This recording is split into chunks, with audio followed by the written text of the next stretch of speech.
Hi, and welcome to Cat Run Figures.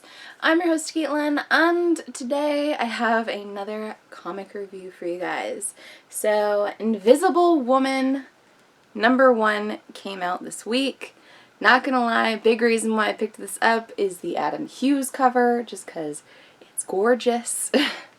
But yeah, diving right on into the story the way we always do.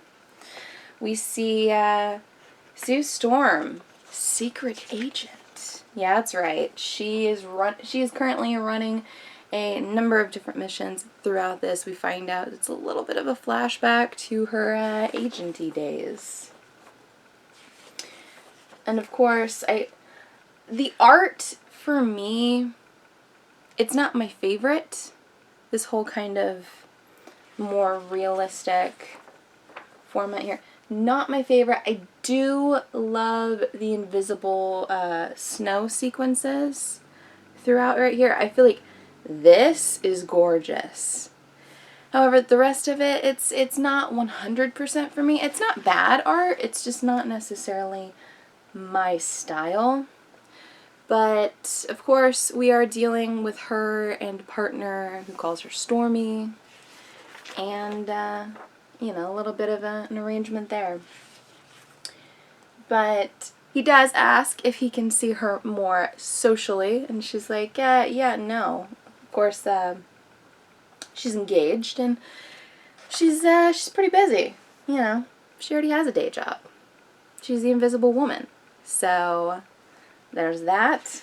So back into our current timeline, we see her interacting with her Fantastic Four family. Of course, she is a mother, she's a wife, she's a sister, she's a friend. So we see her with every single member of the family. I do love the fact that Johnny lights the kitchen on fire, and he's just like, what? It's probably Ben. And then Ben Grimm's gonna turn a large fire hose on her younger brother, and she's like, no, don't do that to Johnny. You know you don't want to. She's like, just use the foam. It's fine. Just use the foam. Or, you know, she is dealing with the fact that now that she's home, she can get a great cup of coffee, a decent haircut, and, you know, the latest book from her favorite author. So honestly, as a girl, those three things, perfect. If you can get a decent cup of coffee, a decent haircut, and the newest book from your favorite author, you're probably happy. But there's just something that's a little missing here. She's looking for her own thing. Now that her kids are a bit older, they don't need her constantly. Her husband's very busy with all of his things going on. And both Ben and Johnny have their own personal lives as well, and she's trying to find where she needs to be. So she's called in to CIA headquarters, and she finds out that her old partner was actually taken, as well as a number of hostages. And the very last thing that he said was Stormy. So she thinks that this is her being tapped back in to get him out, to save him. However, they're saying no, in fact, this was them trying to see if she had any information as to where he could be with that clue, but apparently she is useless, so they don't need her. Yeah, good luck with that, okay? She's Sue Storm.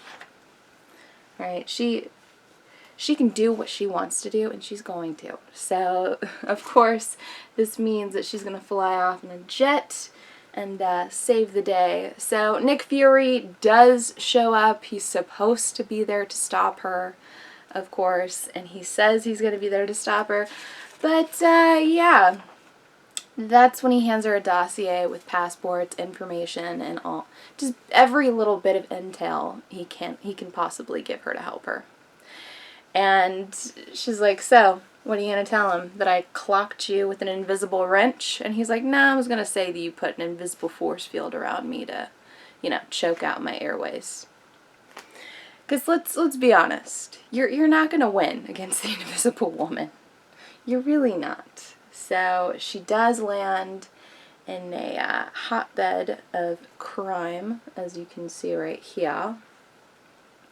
But she makes pretty quick work of one, and then another thug gets zapped. And that is when we see another really amazing female character in here, in the form of the Black Widow.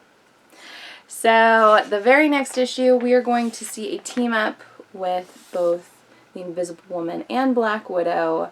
Here's the Adam Hughes cover for it. This is gorgeous.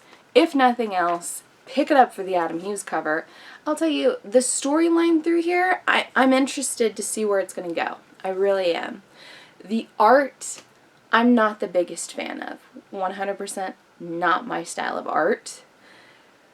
But it's a character I'm willing to give a chance. You don't really see Sue in her own titles, really, in her own little stories, really. Normally when you see her, she is with the Four.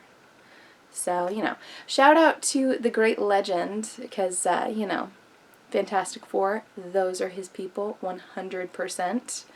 And I am interested to see what an Invisible Woman storyline is going to be like. So I'm definitely going to be picking up the second issue.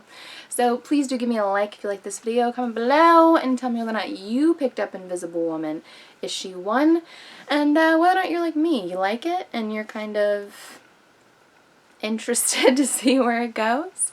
I know I certainly am. Also, tell me what you thought about the art in the comment section below. Not my style, really. I felt like the art was the weakest part of this entire book. But, you know, we shall see. Maybe it'll work out great in the end. But yeah, please be sure to subscribe to Cat Run Figures for more comic book goodness, or check out any of the older videos I have up for offer here on Cat Run Figures, because you know, a lot of things going on here. Also, yeah, that's right. This exit's really odd. But I'm your host, Caitlin, and until next time.